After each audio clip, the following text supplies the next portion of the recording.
at home. Um, if you could hear the music in the background, don't worry about that. But um, a couple of things to talk about real quick. First thing,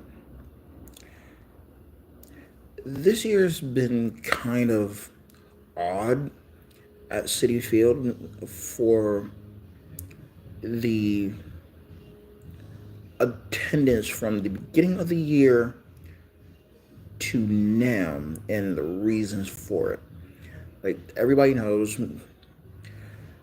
2024 started out as a quote unquote punt year for the Mets.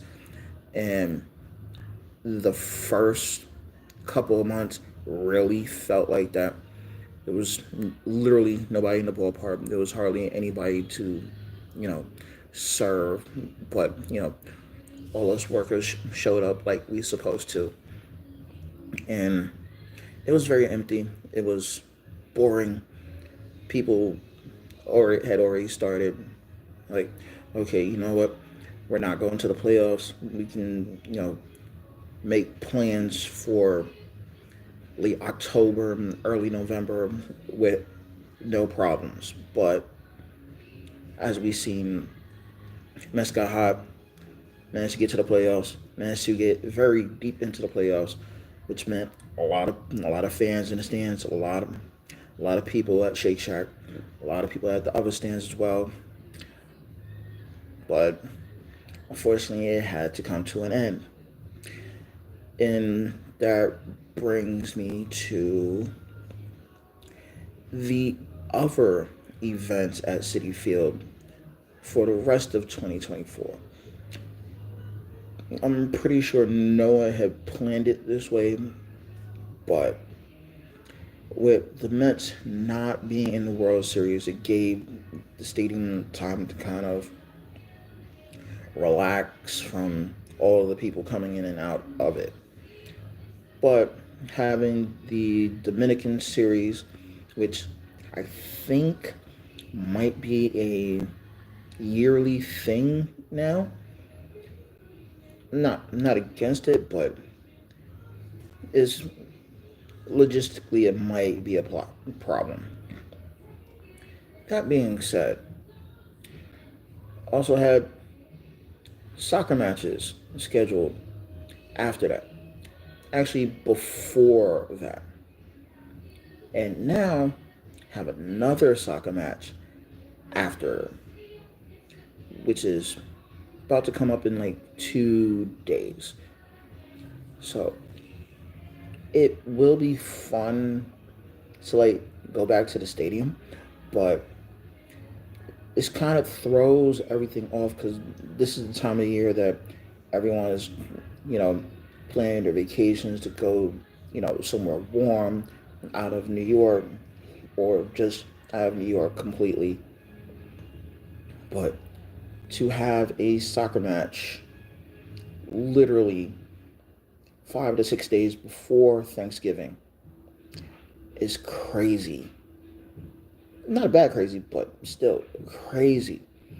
And then the possibility of another soccer match after this if one of the other teams in the MLS playoff happens to their win or lose their game. I think if the Atlanta soccer team wins, then they come up to whichever New York team wins Saturday. Okay, now that I've got that out of the way, let's focus on the team's off-season moves. So far, I've heard rumors about the Mets being linked to just about everybody. Sean Manaea, well, some of them you kind of understand, like Sean Manaea and Juan Soto, for different and obvious reasons. But also, this past week, Corbin Burns and Jordan Montgomery. Now, Corbin Burns would be a good get, but not sure how that would affect the rotation. And Jordan Montgomery, I don't know. We definitely need a left-hander in the rotation, but do you really? But do we really need someone that's coming off a very, very bad year pitching for us? Not sure. And as for Mets trading for Jose Siri, it's a good move. It's a great move, actually. If Bader decides not to come back, decent replacement. So, and I was kind of talking about this with someone. If Siri is going to play center field, and if the Mets do happen to land Soto, where does that put Sterling Marte and Tyrone Taylor? We think that Soto can play right, Siri will be in center, and in left will be Nimmo. If Nimmo is still recuperating from his surgery on his foot, you can put Taylor out there instead. Or you could have a platoon between right field and DH with Soto and Marte. But hopefully all that shakes out for the best.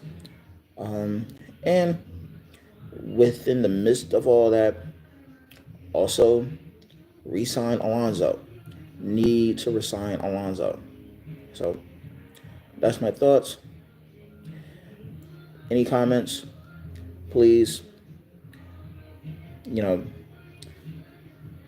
add them and I'll respond to everybody. So, all right, later.